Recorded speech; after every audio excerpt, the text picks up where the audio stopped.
nome dessa sessão é a iniciativa privada que constrói juntos, e nós vamos conversar sobre como as empresas contribuem para o investimento social privado, frequentemente aplicando tecnologia, mas não vamos nos limitar a falar sobre tecnologia, tá certo?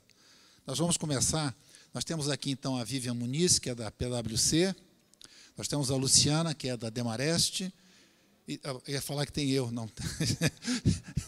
E tem a Daniela, que é da Granito Group, não é isso? Então, nós vamos começar nessa ordem que está aqui. Então, Daniela, a palavra é sua.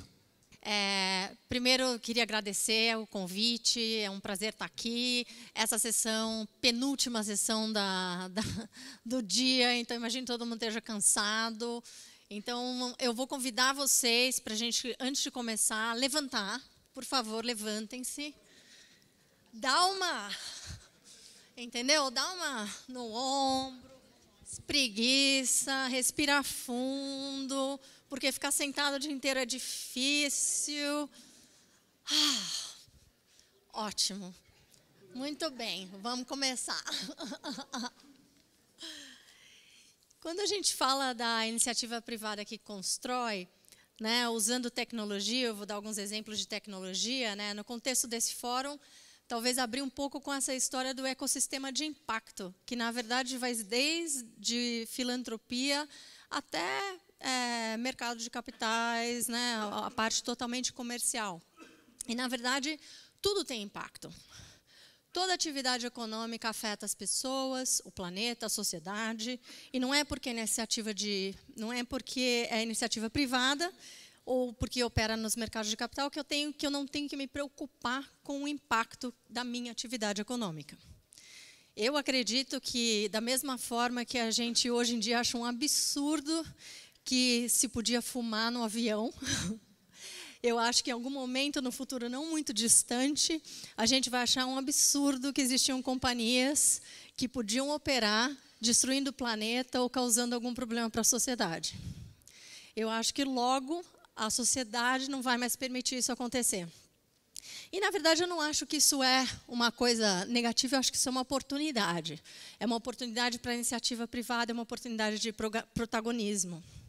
E algumas tendências corroboram isso. Então, por exemplo, já tem muita evidência que o desempenho financeiro superior dos negócios sustentáveis. Então, por exemplo, quem tem adoção de práticas ESG, né, ambientais, sociais e de governança, reduzem o custo de capital entre 7 e 18 basis points. O crescimento de mercado, se você adotar a definição mais aberta de mercado, né, 23 trilhões de dólares que já tem alguma preocupação em engajar ou filtrar por ESG, né, ambiental, social e governança. Então, está crescendo a 25% ao ano, não é uma coisa pequena. A Business Commission, que fala dos Objetivos de Desenvolvimento Sustentável, estima que há uma oportunidade de 12 trilhões de dólares, mais ou menos 10% do GDP mundial, do PIB mundial, para novos negócios sustentáveis que podem criar 380 milhões de novos empregos. Então, assim, tem muita coisa que pode ser muito bacana, muita oportunidade para a iniciativa privada. Existe também, claro, a mudança de valores sociais. Quem vão ser as pessoas no futuro que vão liderar essas empresas? Os millennials, 76% dos millennials, numa pesquisa da Deloitte, falaram que eles querem que impacto e lucro vão juntos, né? Então, isso é outra tendência. E também o custo, né, de errar. Né? Então, a gente vê exemplos brasileiros. Lava Jato. Lava Jato é uma grande falha de governança, né, que realmente detonou a imagem do Brasil no exterior e dentro do Brasil também.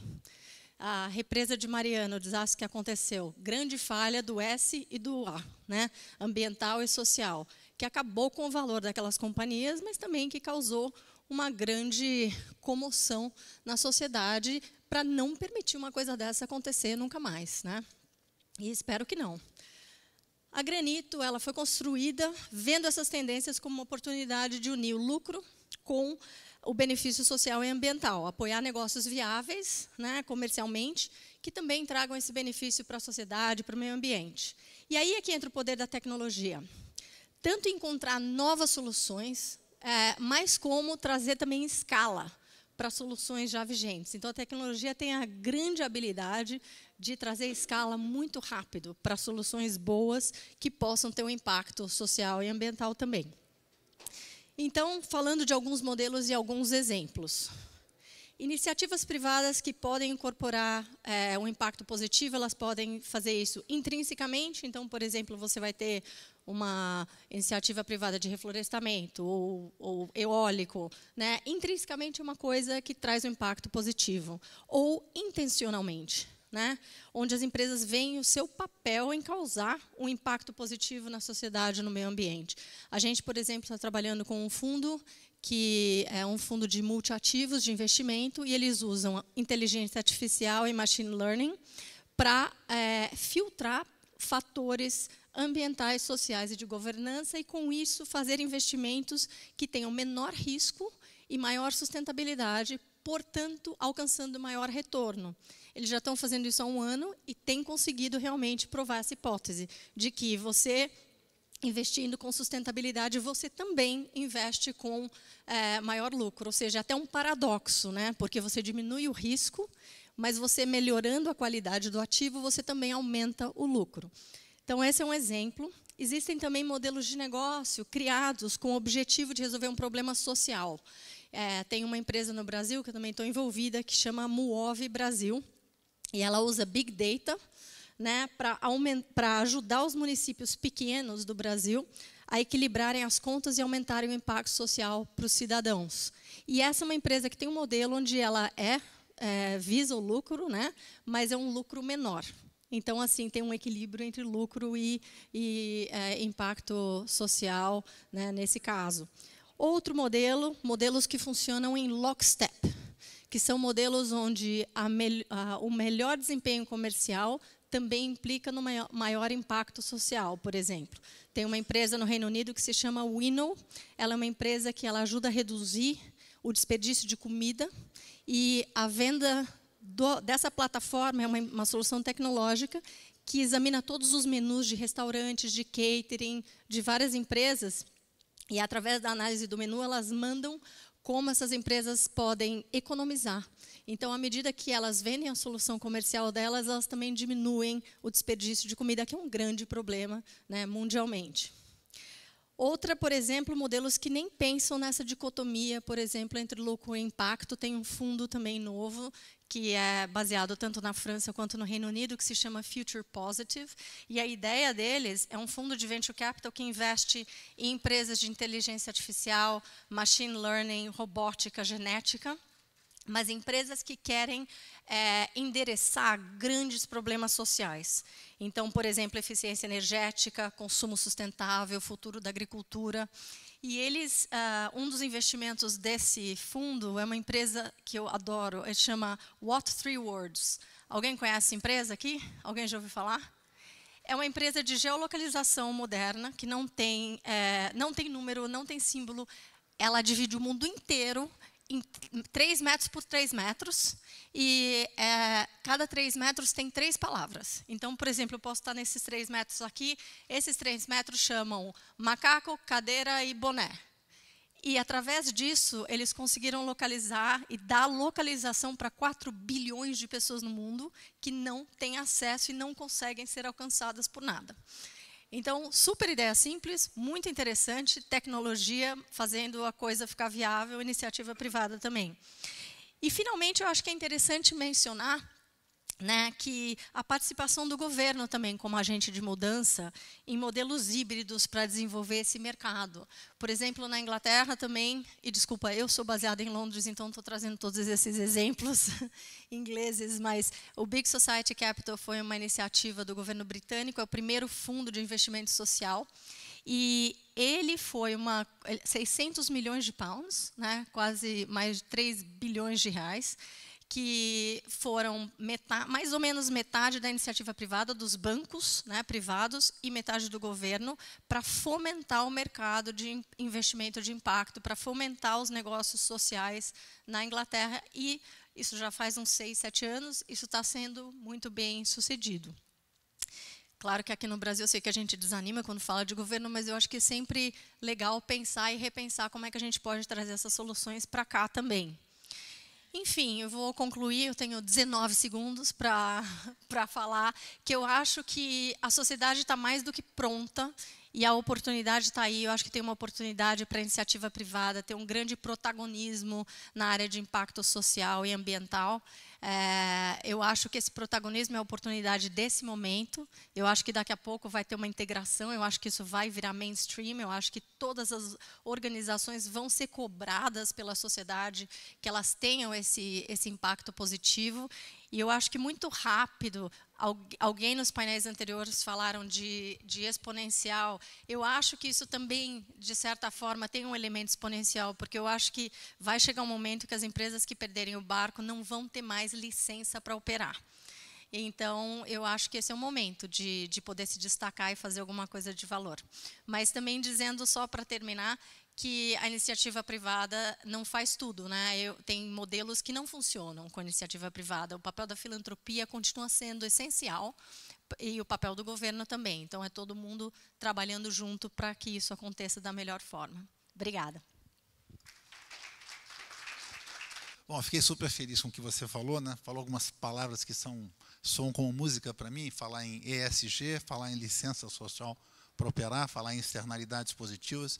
É tudo que nós que militamos nesse grande campo do socioambiental, né, gostamos de ouvir. Fiquei muito feliz com a sua fala, Daniela. Agora vamos ouvir a Vivian Muniz, que é a diretora de consultoria de inovação da Price. Tem ali, que bom. Boa tarde. Eu também tenho uma visão bem otimista do futuro, né? Sou formada em tecnologia, sou da área de tecnologia, o tema desse fórum para mim é uma delícia, na verdade. Trabalho com inovação, trabalho numa grande empresa e com empresas, então trabalho bastante com o setor privado. E eu gostaria hoje de dividir um pouco com vocês o meu ponto de vista, né, o que a gente tem feito e algumas coisas legais que a gente tem visto no mercado relacionado à iniciativa privada. Só contextualizando um pouco, eu vejo a área de responsabilidade social nas empresas ela vem se transformando, né? Então, a gente, só recapitulando um pouco esse contexto histórico, de 80 até 95, as áreas de responsabilidade social elas estavam muito focadas na parte de filantropia, então toda a parte de fundações, de doações, né, de institutos. De 95 até 2010, houve uma grande mudança, principalmente com a questão das certificações ISO. Então, as empresas, essa área de responsabilidade social, ela começa a se transformar e foca muito mais na parte de redução de riscos, a parte de ecoeficiência, a parte de sustentabilidade. E aí, de 2010 em diante, né, até hoje, o rumo, na verdade, ela se transforma um pouco mais na parte de impacto positivo. Aqui no Brasil, acho que esse tema, ao invés de 2010, eu diria 2013, para as grandes corporações, ou para médias e grandes corporações. Foi quando, a partir de 2013, foi quando esse tema de impacto positivo começou a ser traçado. Muito por conta de ODS, muito por conta da parte de propósito, de transparência, e também como consequência de toda a transformação digital que todos nós aqui passamos, né, não apenas no ambiente corporativo, mas no nosso ambiente pessoal, onde, na verdade, com a transformação digital, você passa, o cliente, né, o consumidor final, passa a ter um papel muito mais atuante e de pressão em cima das grandes marcas. Então, ao invés da grande marca soltar o seu produto no mercado, agora é o consumidor e agora nós, usuários, porque todos nós que temos um smartphone, temos tablet e tudo mais, somos usuários. Nós, como usuários, temos maior poder temos maiores informações, então a gente tem um poder de decisão muito maior. E aí, com isso, ocorre essa grande mudança das empresas olharem e falarem, puxa, agora eu preciso olhar então para isso, eu preciso, na verdade, ter a minha proposta de valor muito atrelada com o meu propósito, com os meus valores. E aí começam os valores do terceiro setor começam a influenciar os valores do segundo setor.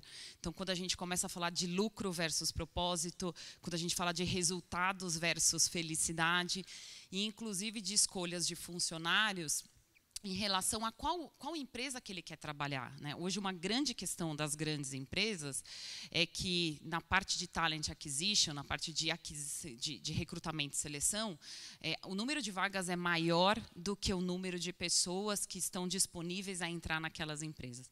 A PwC tem um estudo que tem um dos indicadores fala sobre isso, sobre essa parte de preocupação de CEOs relacionado à parte de talent acquisition, e isso está muito vinculado com o propósito, com a parte de impacto, o que você está entregando para a sociedade.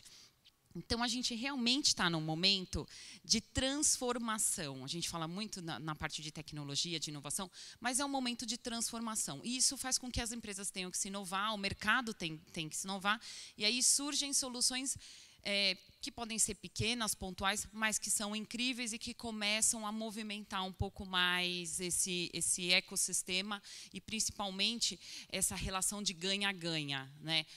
A questão de sociedade versus toda a parte econômica. Então, eu trouxe aqui, tenho alguns exemplos para citar, mas a gente poderia ficar citando N exemplos, e meus exemplos são bem brasileiros, diferente do seu. Só para complementar, o primeiro, então, que eu gostaria de citar aqui é o Jaubra, que é o Uber da periferia. Alguém conhece o Jaubra? Gente, super recomendo entrar no site do Jaubra. É o Uber da periferia, inclusive a Uber está começando a repensar um pouco o seu modelo de negócio, que eu acho sensacional quando a gente consegue chacoalhar um grandão desse jeito, né? Eu acho muito legal. E eles atuam na parte da Brasilândia, Heliópolis e Paraisópolis. Então, foi criado aqui em São Paulo. É uma startup que começou numa portinha, numa garagem, por conta de uma necessidade da Brasilândia, de pessoas da Brasilândia que precisavam fazer compras e não tinha quem pudesse levar, ajudar com sacola, carregar sacola morro acima. Uma solução, assim, issue muito específico, issue muito nosso, muito brasileiro, e que aí começou, hoje eles têm 500 motoristas cadastrados. Sucesso.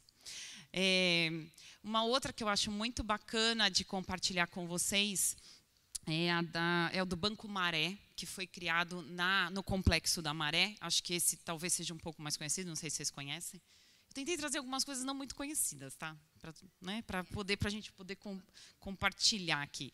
Mas o Banco Maré é um banco digital e o Giovanni deve conhecer, né? Do Rio, no Complexo da Maré. O Complexo da Maré tem hoje 200 mil pessoas, né? São moradores, e que não tem uma agência onde eles possam fazer um pagamento de conta.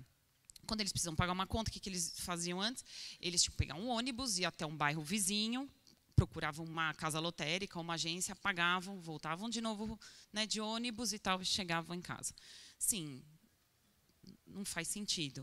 E aí, então, um grupo de pessoas olhou e entendeu essa necessidade, esse issue, de novo, específico, e criaram um banco que tem um apoio de uma série de outras instituições. É um grande caso de fundos que apoiaram, escritórios de advocacia, até mesmo para viabilizar, né, legalmente essa solução, e hoje é uma solução totalmente legalizada. As pessoas utilizam, inclusive eles têm uma criptomoeda super bacana, chamada Palafitas, o nome escolhido pelo pessoal da comunidade. Um outro que eu acho legal vocês conhecerem é uma solução de health, de saúde, então chama TNH Health, desenvolvida também aqui no Brasil, mas que o pessoal de fora dos Estados Unidos já está de olho na nossa solução, né? Assim como ocorrem com soluções muito legais e muito boas. O TNH ele é uma plataforma que faz assistência, ele é um assistente virtual de saúde. Então, ele consegue monitorar vidas, pessoas que estão em áreas um pouco mais isoladas, que têm uma deficiência, né, em relação a médicos, e que na verdade, a gente consegue dar um atendimento remoto.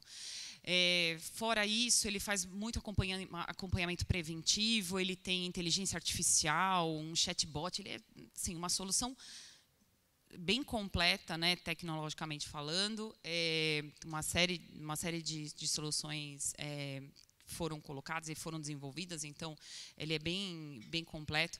E acho que ele ficou mais conhecido quando, ano passado, a gente teve uma grande enchente em Alagoas, onde algumas cidades ficaram totalmente submersas, e aí a prefeitura de Alagoas ficou com uma grande questão de problemas de epidemia e tudo mais que a enchente poderia trazer.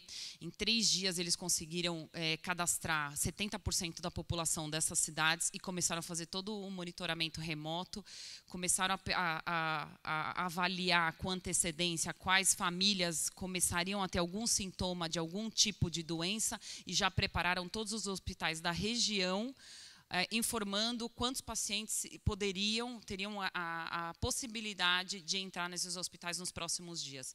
Então, houve toda uma ajuda, e aí teve um envolvimento tanto do governo, né, junto com essa iniciativa privada, né, que a TNH ela é uma startup, e outras entidades particulares também privadas auxiliando nesse movimento.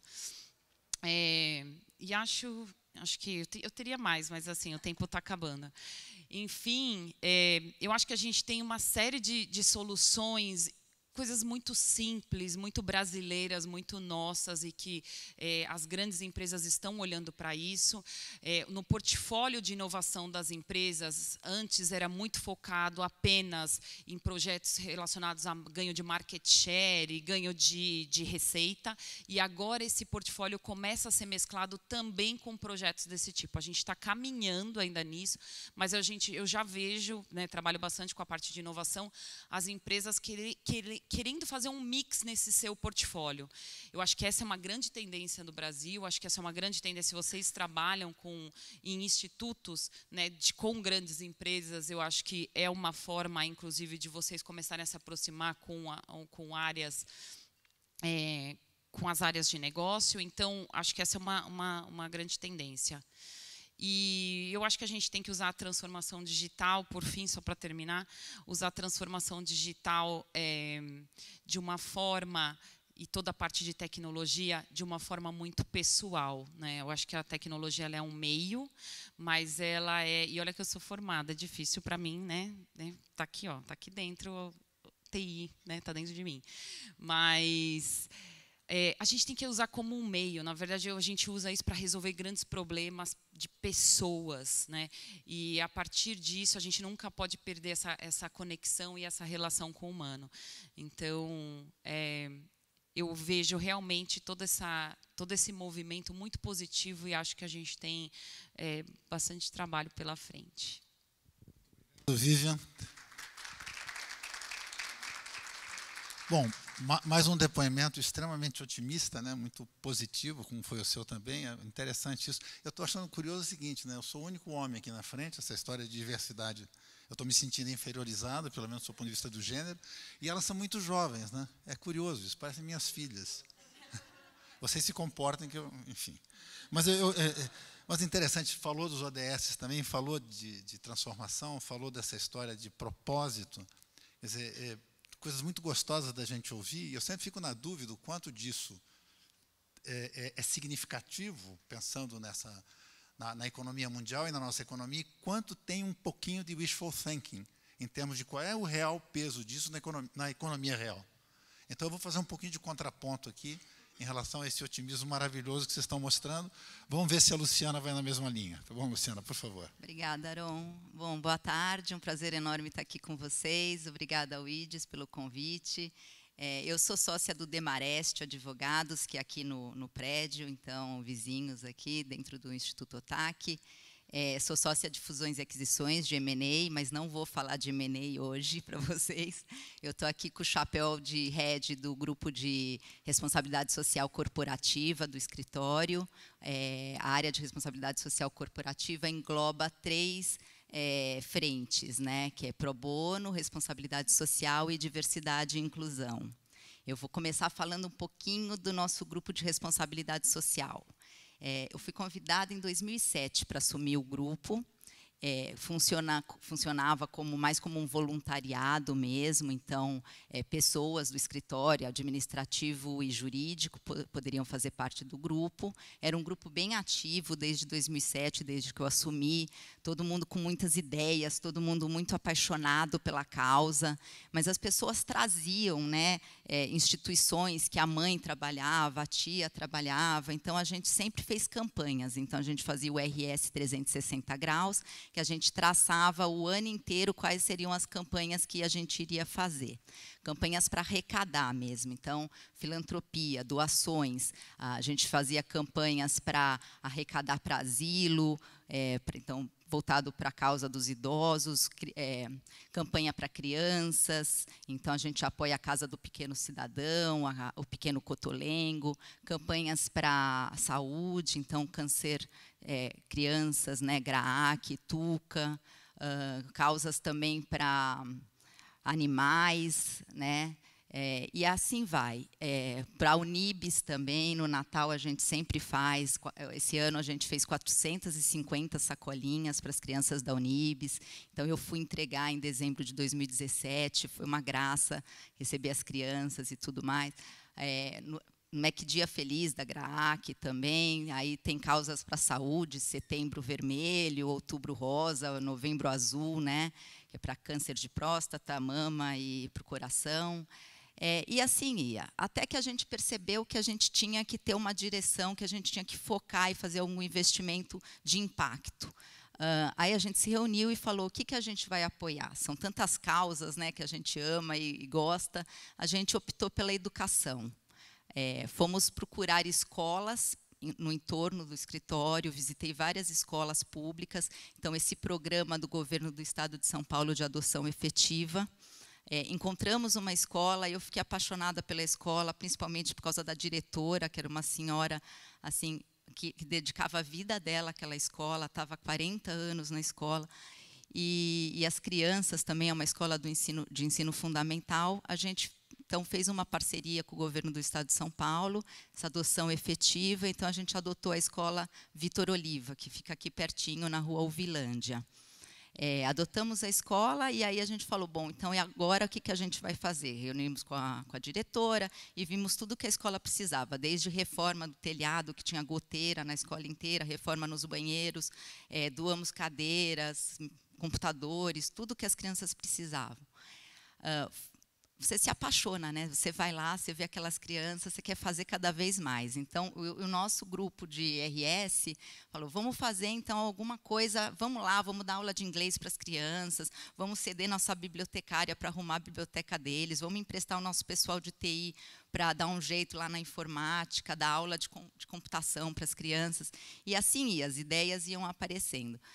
A gente, no dia da mostra cultural, que os pais iam ver os trabalhos dos filhos, a gente fez um voluntariado que foi super bacana, a gente fez umas oficinas, então tinha uma oficina de instrumentos musicais que a gente montava com as crianças, os tamborzinhos, chocalho, aí tinha uma outra oficina, eu sou péssima, então eu não fiquei nessa. Aí eu falei, eu vou ficar no mutirão jurídico, que a gente pegou umas salas de aula, e aí a gente ficou tirando dúvida dos pais. Então, olha, você tinha qualquer dúvida jurídica, venha conversar conosco. Então, eu fiquei lá quietinha, enquanto várias pessoas, né, com dom de arte ficaram lá na oficina de instrumentos musicais ou de artes.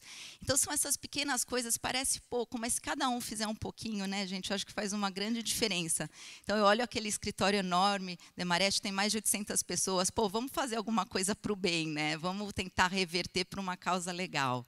Então, esse é o grupo de RS. Agora, eu tenho 5 minutos, eu vou falar um pouquinho do grupo de diversidade, que também eu sou apaixonada por isso. O grupo de diversidade é mais recente, a gente tem 3 verticais, a gente tem o D Mulheres, tudo começa com D por causa de Demarest. Então, é o D Mulheres, o D+, e o D Raízes.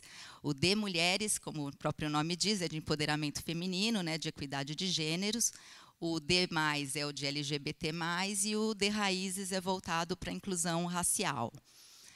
O D Mulheres começou como um grupo para fomentar a carreira das mulheres no escritório. Como todas as profissões, não é, no meio jurídico não é diferente, a gente tem na base da pirâmide, como advogadas, estagiárias, muitas mulheres. Na faculdade de Direito, hoje em dia, você tem mais mulheres se formando do que homens, mas na medida que elas evoluem na carreira, infelizmente, nos cargos de liderança, você vê poucas mulheres.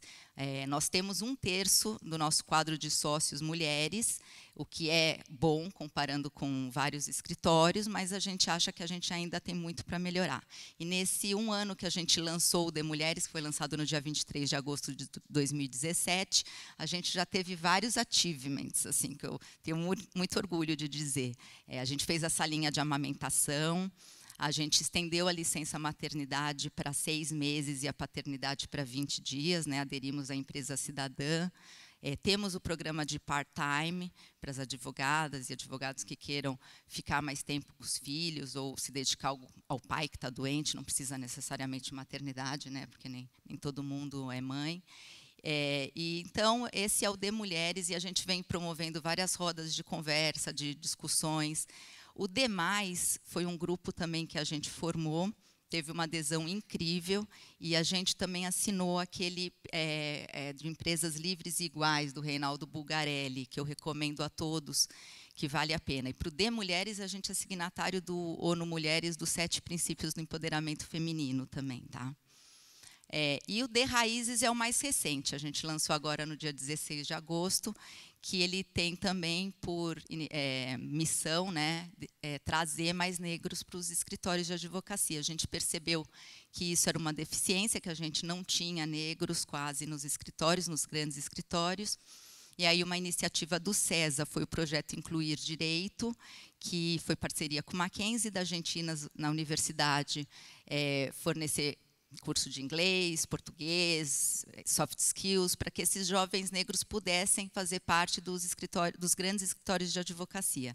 E também a Aliança Jurídica pela Equidade Racial, que é formada por 10 escritórios, o Matos Filho também, Demarest, Pinheiro Neto, Tosini, Lefosse, Machado Meyer, todos os grandes escritórios brasileiros, graças a Deus, aderiram, e a gente está unido. Eu brinco que nessas horas não tem concorrência. Pelo bem, a gente quer mais que todo mundo se inspire e copie, e vamos plantar a sementinha do bem e vamos espalhar. Então, não tem concorrência nessas horas. Eu adoro sair para conversar com sócios de outros escritórios que queiram também criar grupos de diversidade nos escritórios e ajudar um ao outro. E acho que não sobra mais tempo para mim. Eu ia contar um pouco do pro bono, do que a gente faz, mas depois a gente conversa. Quem quiser conversar, eu estou à disposição. Muito obrigado, Luciana. A Luciana traz algumas coisas novas em relação às falas anteriores, né? E gostei muito dessa história de que para fazer o bem não tem concorrência. Quer dizer, interessante, quer dizer, a possibilidade de compartilhamento, de parceria entre concorrentes para fazer o bem é muito alta, né? Eu acho que a gente deveria estimular isso, né? Não só entre escritórios de advocacia, mas, enfim, fazer várias alianças, porque, de fato, para fazer o bem não tem muito sentido concorrer, né? Eu tenho aqui algumas perguntas prontas, até pensei, parece coisa do Macaco Simão, que tem piada pronta, né? Tem pergunta pronta, eu vou usar as perguntas que estão aqui. A primeira pergunta para Daniela é: como você enxerga o universo dos investidores financeiros brasileiros, se eles têm o desejo de aplicar seus recursos e instrumentos que tragam impacto social, e, em caso negativo, se você não percebe essa tendência, como é que você acredita que essa consciência, essa vontade pode ser estimulada? Eu vejo essa tendência, sim. Eu acho que já existe. Uma das coisas que a gente que já vieram nos abordar é até sentir que não, que eu também acho, ouvindo todas essas coisas, acho que as pessoas estão olhando no lugar errado, mas dizer que não tem tantas oportunidades de investimento social aqui no Brasil, né? E claramente existem muitas. Mas eu sinto que sim. Eu acho que o que eu acho importante no Brasil, e é uma coisa que eu notei, não é só do Brasil, também isso acontece na Inglaterra. Não sei ainda qual vai ser a ramificação disso, mas se isso vai ser o dinheiro que era antes dedicado para a filantropia, se movendo para o investimento social privado de alguma forma. Então, assim, claro, opção de cada um, onde é que eles colocam seu dinheiro, obviamente, mas eu acho que é sempre importante ressaltar que a filantropia tem o seu papel e não é uma coisa que agora não vale mais, né? Então, eu acho essa é uma coisa que eu percebi nessa tendência também. Vou fazer um comentário sobre a sua resposta, Daniela. Por exemplo, vocês sabem, eu trabalho lá com o Eli Horn, que é um filantropo muito importante, né? Ele doa 60% do que ganha.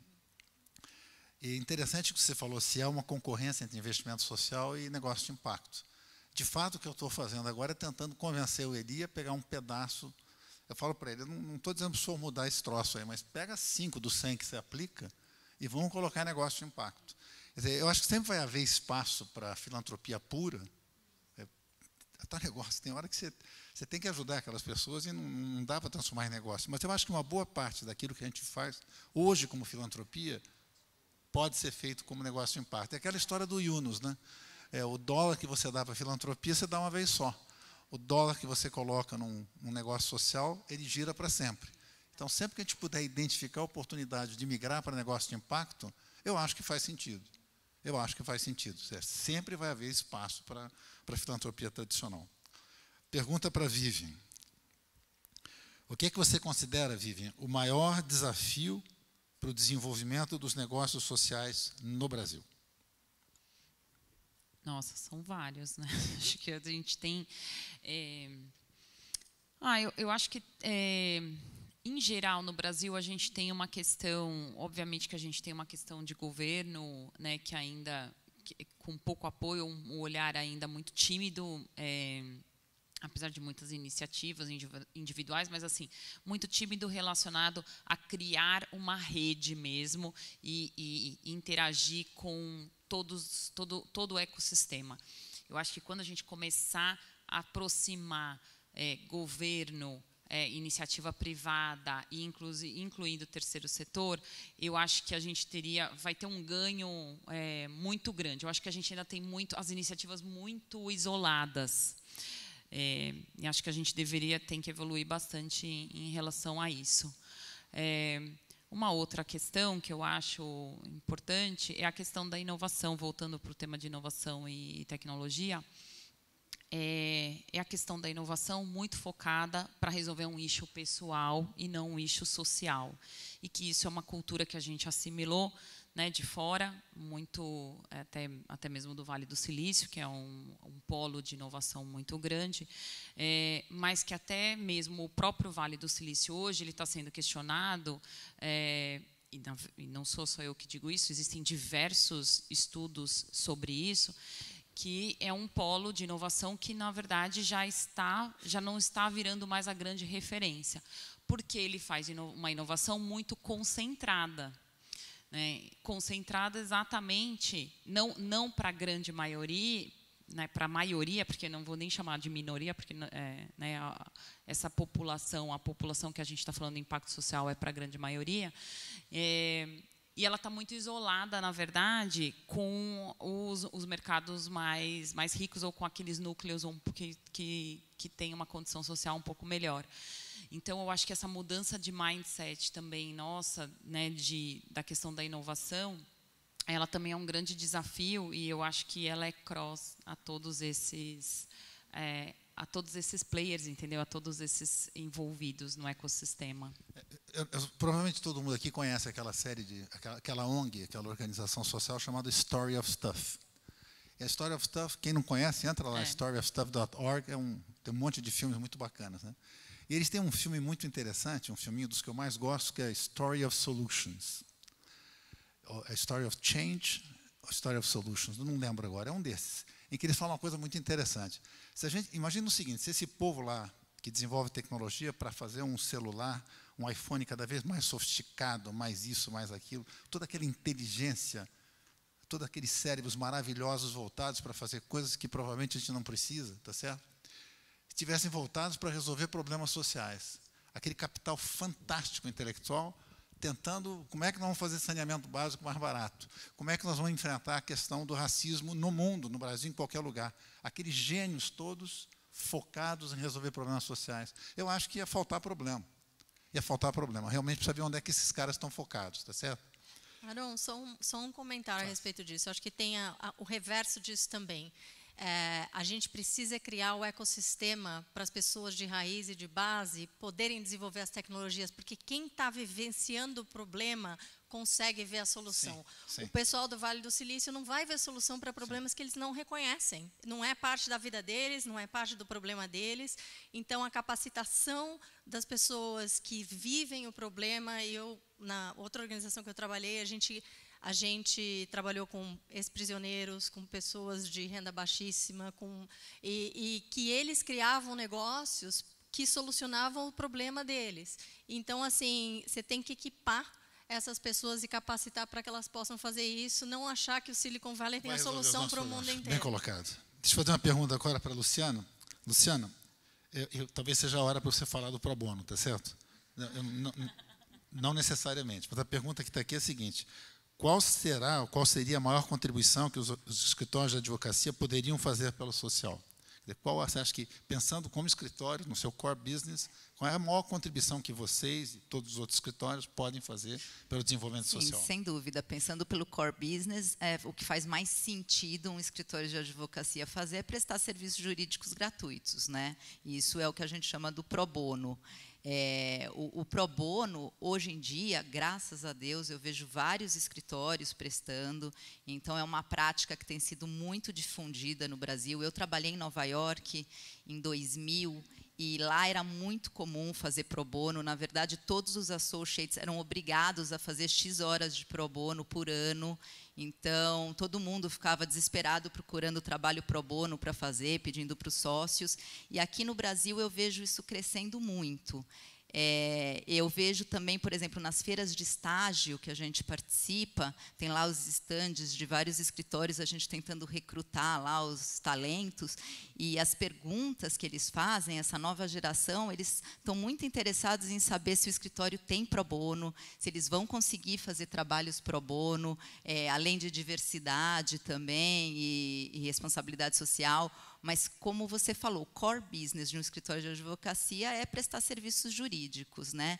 Então, você não cobrar honorários e prestar o pro bono é o que a gente melhor pode contribuir para as causas sociais, né? Para fazer um investimento social. Agora, o que é importante dizer é que a legislação não ajudava os escritórios, tá, gente? Não sei se todo mundo sabe, mas tinha uma restrição que você não estava claro na legislação, nas normas, na verdade, no Código de Ética da OAB, se os escritórios poderiam fazer pro bono. E vários escritórios foram notificados e receberam multa por prestar serviços pro bono. E, hoje em dia, isso já foi superado, tem lá no artigo 30, se eu não me engano, do Código de Ética da OAB, previsto expressamente o serviço pro bono. Então, graças a Deus, isso foi solucionado. Deixa eu só fazer em cima do seu comentário. Vocês na Demarest têm uma meta de horas, ano, por advogado para fazer pro bono? A gente não tem, a gente não é signatário, tem um negócio que chama Declaration of Pro Bono for the Americas, que eu acho que são 200 horas, coisa assim, eu não sei bem, por ano. Nós não somos signatários, mas a gente tem melhores práticas, né? A gente recomenda que todos façam. Você não quer fazer uma declaração agora, dizendo que a partir de hoje... Pois é, mas lá é super bem visto. E o que é importante, a gente conseguiu uma grande vitória. O trabalho pro bono, ele é remunerado da mesma forma como um trabalho billable, né? Para cliente pago. Então, os advogados têm um incentivo, não só... por coração, né, que eles fariam pela causa, mas também um incentivo financeiro, que eles não vão ser prejudicados se eles fizerem um trabalho pro bono. Eles vão ganhar também o bônus e tudo mais, como se estivesse trabalhando para cliente pago. Pessoal, nós temos agora... Muito obrigado. Nós temos só mais 3 minutos. Alguma pergunta do auditório? Alguém tem algum... Por favor. Bem rápido, porque tem o Sérgio aqui na frente também querendo... Tem 3 perguntas, se vocês quiserem esticar. Bem rápido para a Luciana. Achei maravilhoso os exemplos que você deu, principalmente o de mulheres com sala de amamentação. Que boa notícia. Eu sou a Marina, da Fundação Ford, e é mais uma provocação. Quando vocês pensaram em ter uma doação, né, uma filantropia, uma ação social mais de impacto, e escolheram educação, por que vocês escolheram adotar uma escola? Porque eu trabalho numa área, né, olhando para o ecossistema de terceiro setor, vocês poderiam ter escolhido, por exemplo, uma organização que pensa em mudanças sistêmicas no currículo educacional do Estado de São Paulo. Vocês podiam ter pensado numa ONG que faz advocacy sobre como o governo, a Secretaria de Educação, distribui melhor os recursos. Por que vocês escolheram especificamente uma escola do bairro? Obrigada. Obrigada pela pergunta. Na verdade, a gente tinha que adotar uma causa, né? Então, a gente falou, vai ser o quê? Cultura, arte, saúde. A gente falou, não, educação. Porque a educação é a base, né? Você tem que mudar lá de baixo. Então, todo mundo concordou que tinha que ser educação. Aí a gente saiu em busca da escola, porque o governo do Estado de São Paulo lançou esse programa, mandou uma carta para a gente, perguntando se a gente não queria fazer uma adoção afetiva.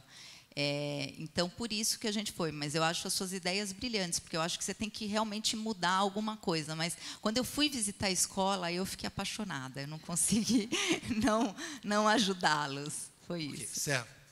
Eu queria perguntar para a Luciana, para a Vivian, de que forma vocês veem as suas organizações que trabalham para empresas, podendo ajudar essas empresas a se transformarem em empresas que são socialmente responsáveis, que adotam os princípios ESG?